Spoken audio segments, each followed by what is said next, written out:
Hi there, this is Manny with Classic Auto Repair. Today we're inspecting the bottom of a 1977 Chevrolet Camaro. It's a new customer, so we're going to do a mechanical and safety inspection on the bottom and top side and see what we have on this car to get it safe and reliable, make sure there's no issues getting her back up on the road. It's a recent purchase for the client, so we want to make sure that who's ever worked on this car has put the right parts, everything is on there tight, everything is maintenance, service, lubricated the way it should. So I'm gonna go ahead and go over the list from front to back, kind of checking my notes as we go. So let's start with the first item on the list, which is suspension. Looks like someone's gone through the bottom of the car and worked on the drivetrain as well as the components. This is the suspension we're looking at. So we're going to be looking from the front of the frame rails. First item is the sway bar. Bushings look like they're in good shape. The end link bushings, which are always bad, have been replaced. So this stops a lot of rattles and noises in the front end as you go over bumps. This control arm moves up and down, and this is a key point here that is usually at fault, but in this case it's got brand new bushings and they look in good shape. The coils look good. It has new shocks on it, all the way around, front and back has new shocks, so that's good, because that is definitely going to affect the ride and performance, safety as well of the vehicle as it goes over bumps.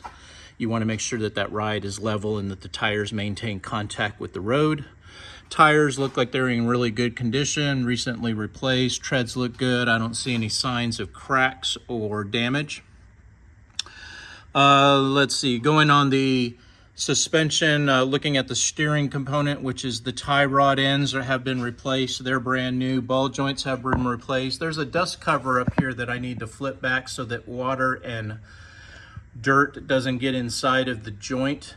And then the drag link, pitman arm, all have been replaced with new bushings and parts, which is good. That'll tighten up the front end. Ball joints have been new as well, upper and lower.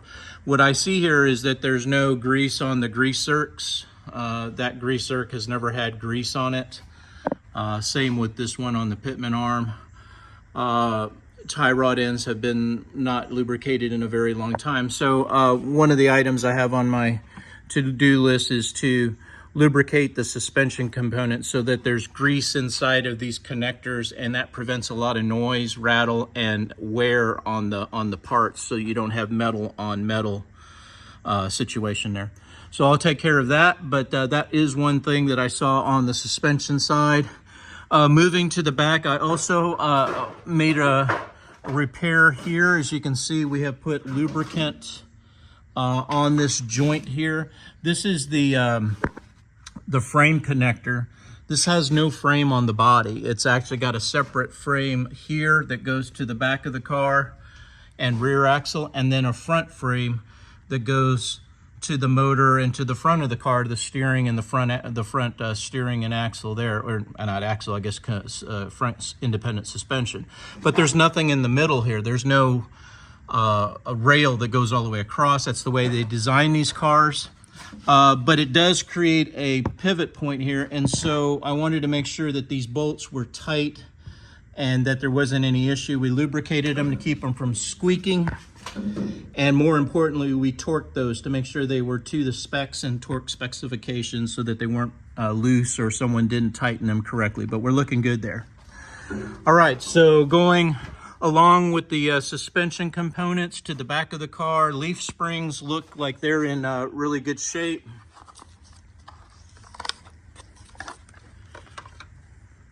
Sorry there, I wanted to get my pointer out. These are your leaf springs. Original, still got the original bushings, but they're not in bad conditions. Got good insulators on here, so nothing's gonna squeak or rattle. Got good bushings on the new shocks, and they're mounted correctly. So we're in good shape there as well. So no issues with the suspension on this car. I think it's in real good shape. Tires, again, on the rear, no issues that I see with these wheels and tires. The wheels are stock rally rims that were available, And the tires are radials, which is what you want on these cars. It's what they came with. All right, so let's move on to, let's see, the next item is cooling. It appears that the radiator has been replaced at some point. Looking at the coils up there, it looks fresh. The aluminum looks good. So I imagine with the corrosion I see under here, maybe there was an old radiator that leaked and got replaced at some point. But I don't see any issues with the current radiator that's installed. However, I don't see, one thing that I like to see on air conditioning cars in Texas is an electric fan on these. It prevents the overheat conditions at stop and go traffic, drive-throughs, turning on and off the car in hot summer temperatures just gets this motor really hot. And because it has a mechanical fan up here, this fan only turns at about 750 to 800 RPM when it's at idle. So this is where when you're in a parade or you're at a stop and go situation, you're not getting a lot of airflow through the radiator, and that creates that hot condition. So the way that new manufacturers on new cars have fixed this problem is they did away with the mechanical fan and they went with electric fans. And we can either put an electric fan on the backside here, completely replacing this fan with electrics, or we can put fans on this side in front of the condenser and push the air through and maintain the mechanical fan. It's just kind of up to the customer. Here's an example of a 72 Firebird, very similar body motor, and this one's getting the radiator upgrade, which comes with 2 electric fans, which replaces the mechanical fan up front. These fans will keep maximum airflow going through the radiator and condenser. This is getting an air conditioning upgrade. This is called a condenser for the air conditioning. It cools the Freon gas, and we recommend a new one of these installed on the Camaro. One's going on the front of this radiator. We're just fitting it. This is the new style compressors, low drag, very efficient, and they use the 134A gas really well. So kind of an example here of an installation that's getting the air conditioning upgrade. It already has the air conditioning in the dash and installed on the bottom with all the ducts and everything there. This 68 Camaro has the new air conditioning installed in it as well. I'm putting a new evaporator case and compressor on this one. This also has the new radiator. It's got the electric fan option back here, a single fan, so you can go dual fans, single fans. And this one doesn't have the need for a pusher because it's got a regular electric fan on the other side. This is the new condenser. And this has a small peanut-sized sanding compressor. These small compressors fit in these bracket systems with the serpentine belts. This is kind of an upgraded option to just the normal V-belts that we use on the vehicles. It does cause a price increase, but it's a clean installation. I'm getting a new compressor for this job. Someone put this in several years ago, and I'm making some repairs to this upgraded system. This is the new evaporator case heater core. So these are the connection points that I'll be installing the new metal lines to. And then this is the new heater valve, which turns on and off the heat to the heater core inside of the car. Just like a brand new car, it's all servo. These are servos inside of here that are controlled by the control head, all by wire. So there's no vacuum. And that's the problem with these 70s cars, is they use a lot of vacuum hoses, and that causes the failure in operation of the defroster, the heater, the air conditioning.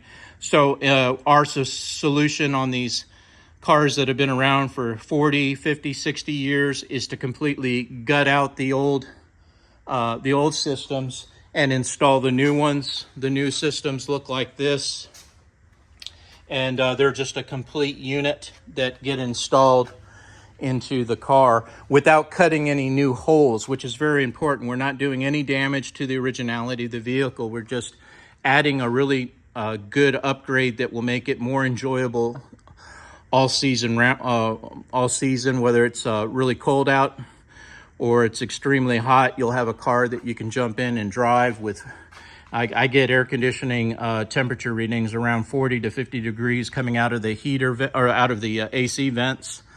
So that just does make everything much more enjoyable. All right, so continuing on this undercar suspension. Sorry I got derailed there, but I wanted to show you the cooling radiators, fans, and solutions there. The overflow bottle, which is right here, up here, you can kind of see that yellow thing. It's loose. It's missing a screw fastener, so I'm going to put that screw fastener, which goes through one of these holes up here in the inner fender, and that will get that tightened back up again, so you don't lose your coolant from your overflow system. All right, so I would probably check the condition of the antifreeze as I'm doing some of these fixes. If we do the air conditioning upgrade, we have to replace the heater hoses and heater core. So at that time, I'll definitely check the antifreeze strength to see if we need to do something there. Okay, moving on to the brakes. Front brakes have been upgraded, or not upgraded, but definitely serviced and maintenanced. It's got new pads on it. The calipers are in good shape. The hoses, I would say the next brake job that's done on this car, let's go ahead and replace these brake hoses on the front and the one rear flex hose here on the back. It looks original to the car. And these flex hoses are known to collapse and cause pressure issues. Obviously the cracking and exposure to the weather, you want to make sure that the rubber is in really good shape. The metal lines themselves are in good condition. As I said, the rotors are in good shape. Don't see any problems there as well. The master cylinder, which you can't really see, but it's up in here. The master cylinder and booster don't appear to be leaking at this time. They may have been leaking in the past, so there is some corrosion from the brake fluid dripping. The proportioning valve is original to this car, and they are known to stick. So the next brake job, I would recommend putting a new master cylinder, proportioning valve, and maybe the brake booster if needed. I'll do a test on the booster at that time. But right now the condition is good, it's working, and there are no leaks on the brake system. The rear brake drums are in good shape. Wheel cylinders have been replaced, which are these back here in the back that this line connects to. I always look for drips along the inside tire and wheel, as well as the backing plate. And both sides are dry with no signs of brake fluid leaking. So we're in good shape there as well. All right, so brakes are looking pretty good shape. With some recommendations on the next brake job to go ahead and maybe replace some hoses and some parts in that situation. Motor mounts, let's go ahead and look at those. These are the things that keep the engine in the frame of the car. And that one is in good shape, and this one over here is new and in good shape as well. There we are. This is a better picture of the motor mounts, and both of them are in have been replaced when the motor was serviced or rebuilt. The transmission mount is tight. All the bolts are in place, and this is in good condition as well. You can see the transmission mount right here. Okay, so the exhaust system mounts are good. I check it for rattles. I inspected the mounts for all of the exhaust system. This has been replaced recently, and all the mounts are where they're supposed to be and tight with rubber insulators. Muffler is in good condition. I don't see any need for replacement there. All right, let's look at the engine as part of the drivetrain. The engine has some small oil leaks just from setting. It's just the nature of these old classic cars. When they set, the seals will leak.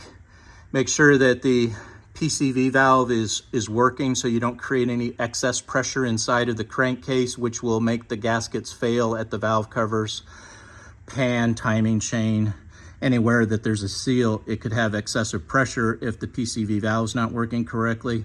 So when you do your oil changes, always have your PCV valve replaced at that time. Again, a very small leak right here at the front of the timing chain or the pan gasket seal. Can't really tell which one. And then on the back side, same thing. It could be either the back of the pan gasket or the crankshaft seal. And both of those I would not recommend replacing because the leaks will just return. In about 6 months from setting, you'll receive another failure there, only because of the engineering and the design of these seals. Transmissions are also notorious for leaking. The torque converter drains all the fluid out of it when the car sets for several weeks and months, and all that fluid goes into the pan, which goes over the level of the seal, and that causes a compromise of the seal, and then you get some leaks like this occurring. Again, you can spend a lot of money and get this dry, but then in a few months with that oil trying that high viscosity, it's a very thin fluid, transmission fluid, and it's going to find a way to leak out. Even in the bolt threads, it'll leak out of the bolt threads and come out. So it's not something you're going to be like on a new car where you have no leaks because it's a brand new car and you drive it every day. So the seals are never compromised. They're always wet. And they never dry out, which is what happens on these old classic cars because they sit.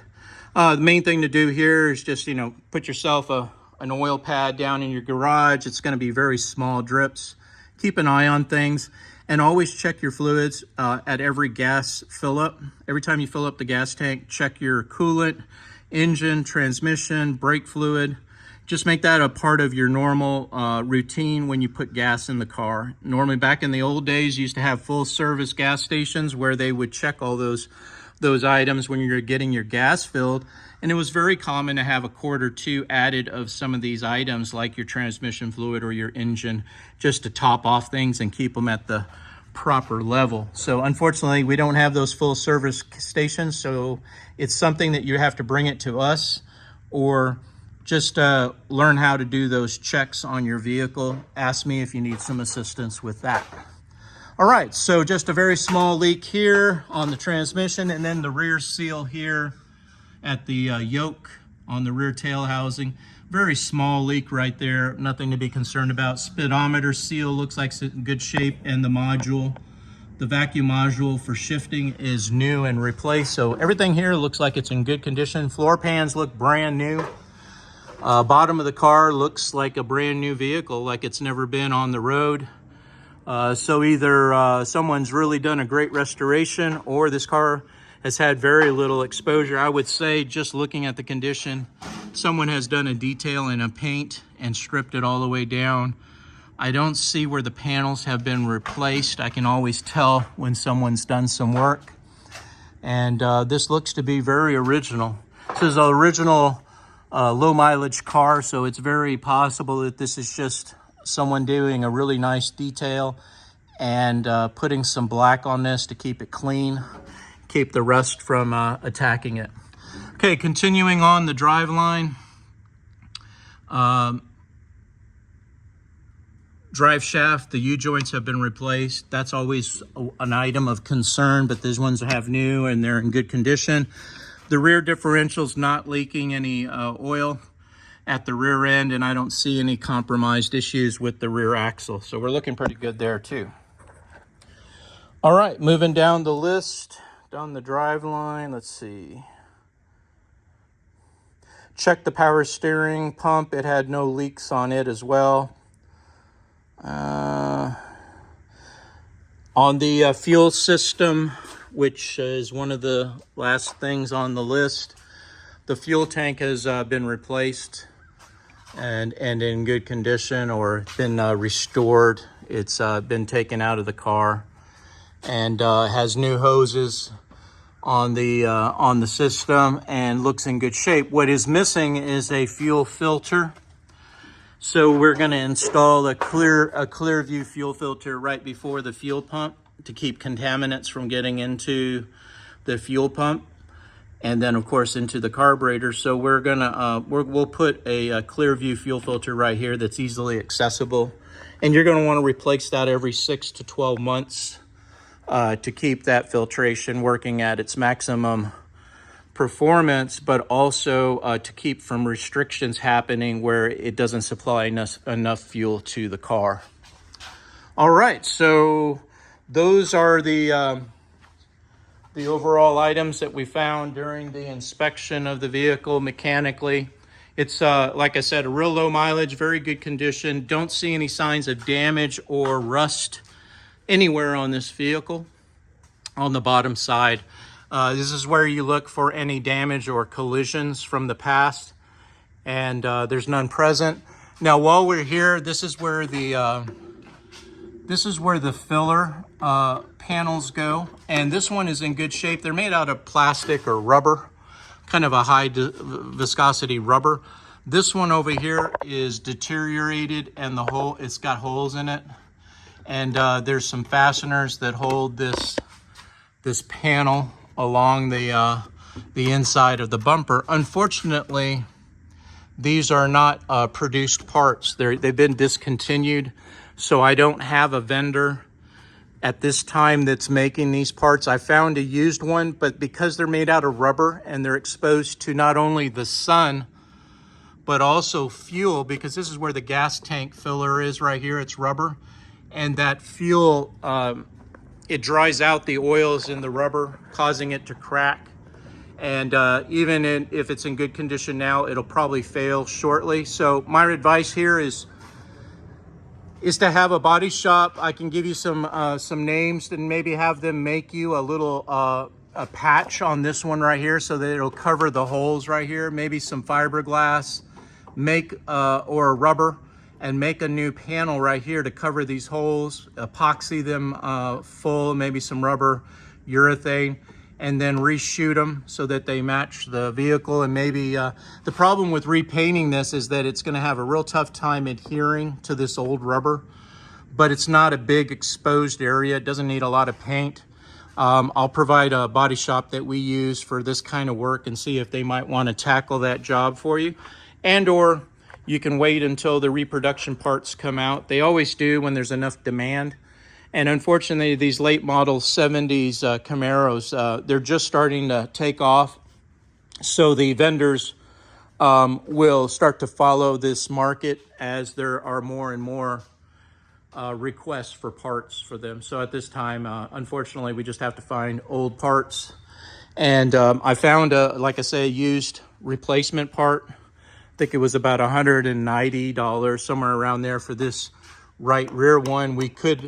I could give you that information and you could order that part and see if that will solve your solution. Have someone paint it, put it in there, and that would make it improve that look quite a bit. But anyway, that's the bottom of the car inspection. She's in real good shape, and I will get an estimate drawn up for the recommended repairs that we found here. This is Manny with Classic Auto Repair. Have a great day.